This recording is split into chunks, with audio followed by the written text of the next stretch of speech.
channel bermanfaat untuk semua. Oke, kali ini kita masuk ke seri mereview. Oke, kita akan mereview buku-buku yang masih hits kayaknya ya. Kita bisa mendapatkan di Gramedia. Sebenarnya ada banyak sih. Cuma ya satu-satu aja ya. Oke, mau lanjut nggak? Lanjut. Oke, lanjut. Nah, pertama-tama kita akan menceritakan sebuah kisah ya. Mulai dari kakek buyutnya yang bernama Sultan Bayezid, ayahnya bernama Sultan Murad, dan saudaranya yang bernama Zazed Ali dan Zazed Ahmed yang sudah meninggal dahulu ketika kecil dibunuh penyusup. Dia memiliki seorang guru yang bernama Syekh Ahmad Al-Qurani. Oke. Ini perang Fana dia lawan Fleidius kayaknya. Juga Syekh Syamsuddin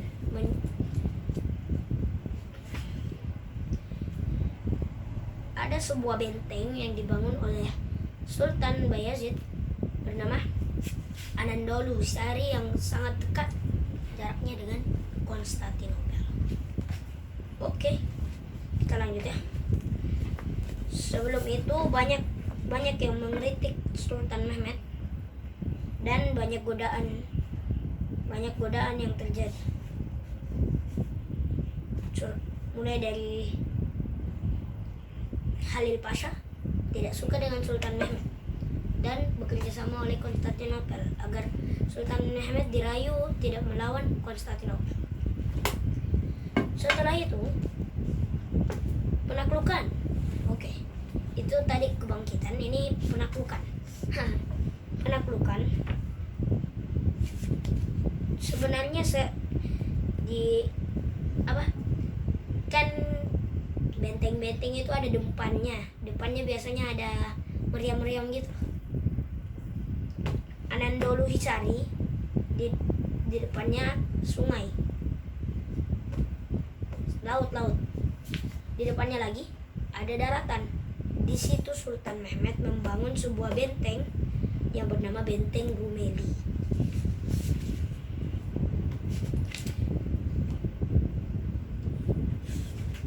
Cara-cara untuk melawan Sultan Mehmed menggunakan banyak senjata untuk melawan Konstantinopel. Senjata-senjata yang digunakan pasukan Turki, Great Turkish Bombard, itu adalah meriam yang bisa terbagi dua. Hebat ya. Al-Fatih ini hebat. Oke, pelontar batu buset. Buset. Oke, ini pelontar batu api nih. Bisa hancur nih Konstantinopel. Oke. Banyak kekalahan yang dialami oleh Sultan Mehmed, 6 kali kekalahan. Sampai akhirnya Sultan Mehmed mengurung diri di tenda. Oke. Tapi semenjak datang ke Syekh Syamsuddin, dia menasihati, membawa ke tempat-tempat orang yang dahulu ingin juga melakukan perjalanan ke Konstantinopel untuk melawannya.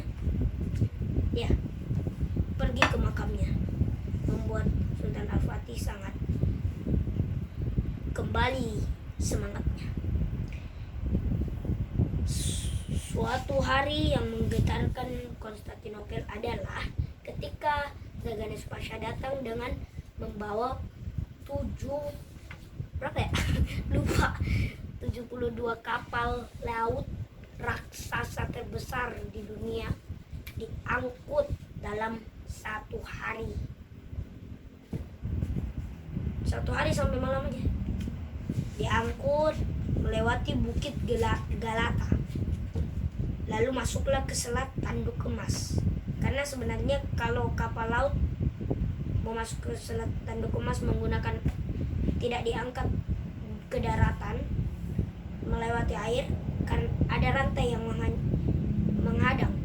Dia sudah tahu karena akan ada kapal, dia sudah akan tahu ternyata rantai itu sudah ada dari dulu, cuman turunkan agar bantuan Konstantinopel datang. Oke?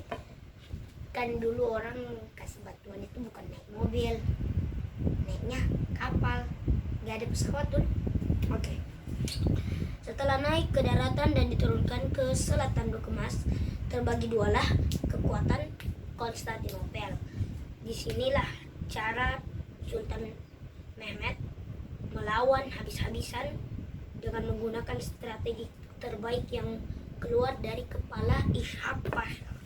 Oke, menyerangnya di depan tembok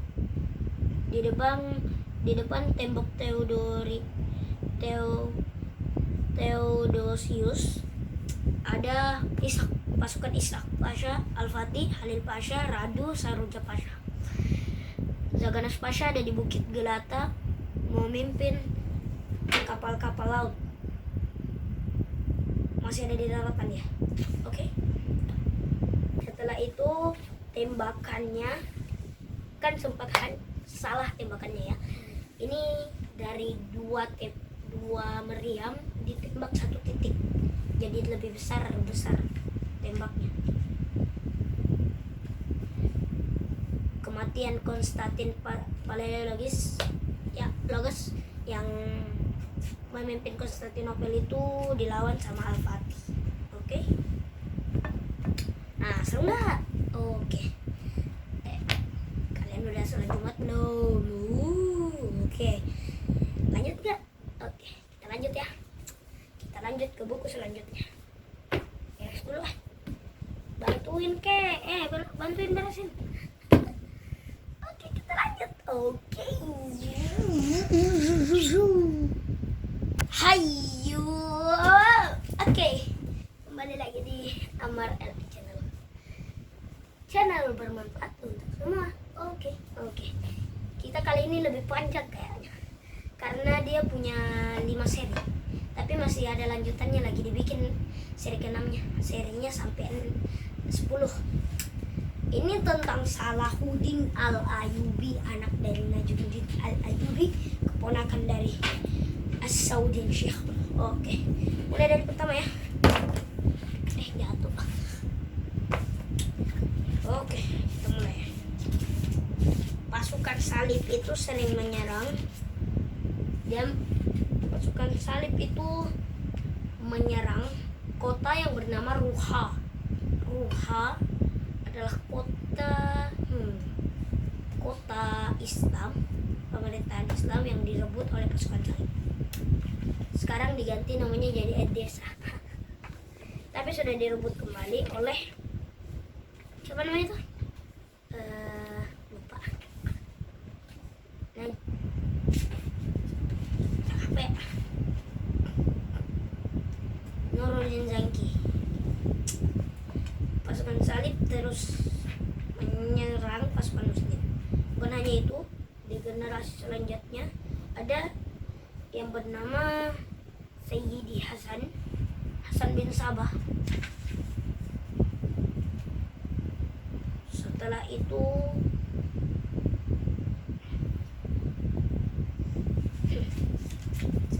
dia membangun sebuah benteng yang bernama Alamut. Disitulah pasukan assassin. Mungkin sekarang namanya apa ya? Namanya ninja assassin itu loh, yang buka baju. Oke, terlanjut. Oke, Masya Allah. Palestina itu sudah diserang sejak kepemimpinan Nabi Muhammad SAW. Dibebaskan oleh Umar bin Khattab, tapi semenjak ada Raja Louis, dia menyerang kembali Palestina yang diambil Yerusalem, yang sekarang kita bisa dekat dengan Palestina ya. Dulu juga dari cengkraman pasukan salib. Oke, kita lanjut.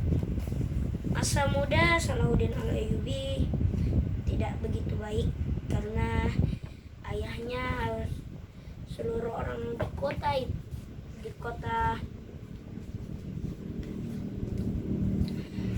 kota apa namanya nih, lupa juga.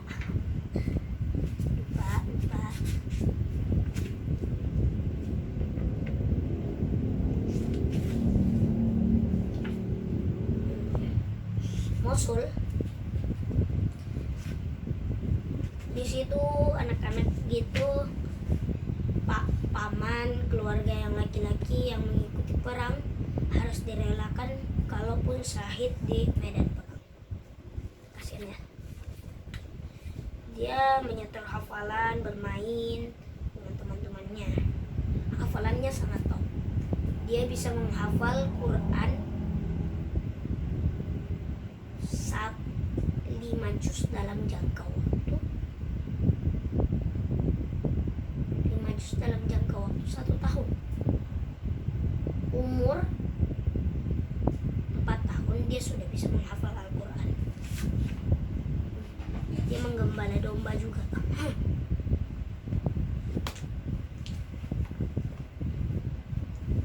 Salahuddin banyak ahli.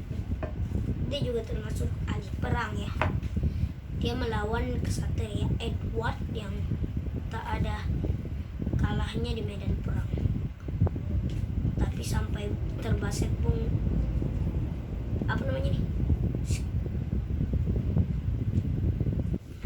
terserempet jidatnya pun dia tetap melawan hingga Edward kalah. Dia tidak membunuhnya, cuman mukul keras punggungnya hingga dia tersungkur ya. Sakit itu, jangan kira kakak sakit. Melawan bayangan, oke. Dia lawan banyak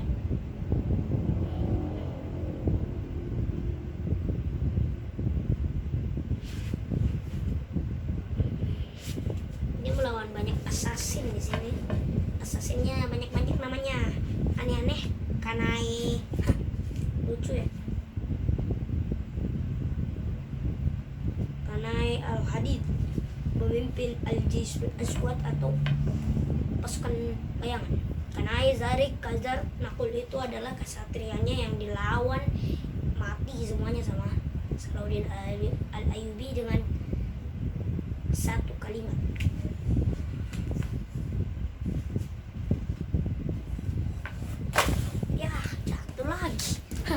Maaf teman-teman, maaf ya guys. Oke guys, ini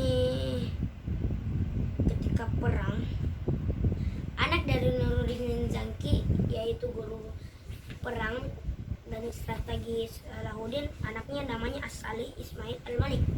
Wah, hebat ya. Salahuddin menyerang semuanya dengan kalah. Pasukan Salahuddin terbagi dua, antara As-Sauddin Syekhur dan sahabatnya Ibrahim melawan pasukan Salib, dan Salahuddin melawan Salahuddin dan Jenderal Mustafa melawan assassin. Kursi baru nih ya. Kursi baru lama.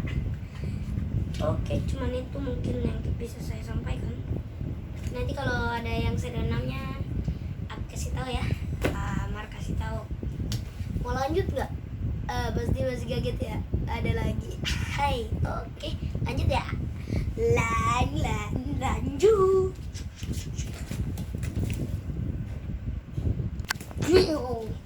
Aduh, nggak terasa ya, udah lama kita bercerita.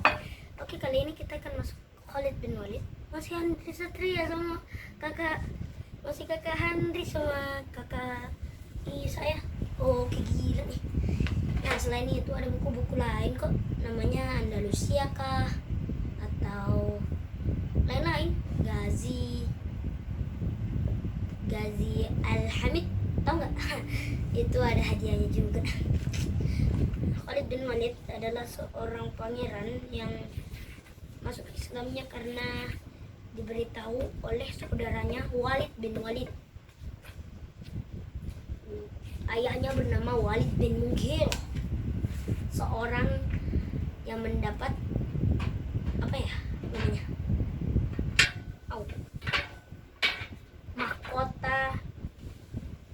mahkota dosa kayaknya ya, mahkota dosa dan mahkota pembangkangan.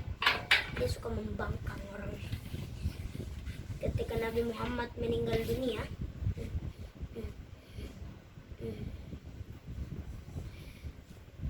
Khalid bin Walid pun ikut menangis.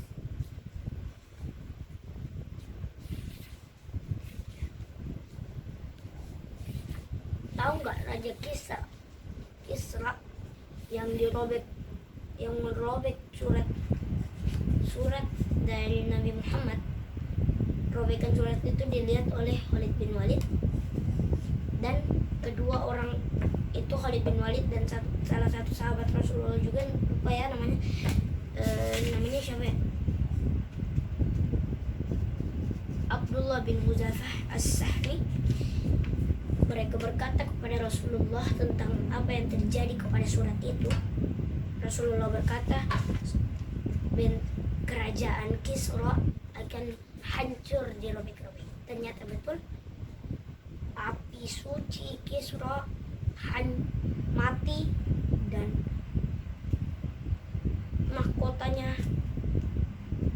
mahkotanya dicuri. Dia sendiri dibunuh oleh anaknya dan dicuri mahkotanya. Oke, kita lanjut ke Khalid bin Walid.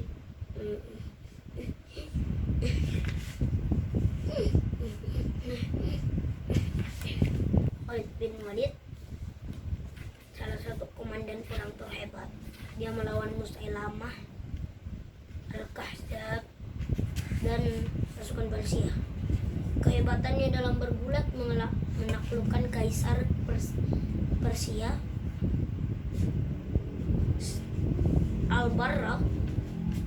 Al-Barra juga melawan Musailamah yang membukakan pintu gerbang, dan juga Wasyih yang membunuh Musailamah hidup-hidup dengan tombak yang pernah dia gunakan untuk membunuh Umar bin Khattab. Mungkin cuma sampai situ ya. Oke. Gimana? Oke, jangan lupa ya like, subscribe, komen, dan aktifkan tombol notifikasinya ya, agar kalian tidak ketinggalan channel-channel keluarga kami. Oke, tunggu yang lain ya. Mungkin nanti kita akan membahas buku Tony Trucks, atau mungkin buku Keluarga Spirit yang dari Cina itu loh.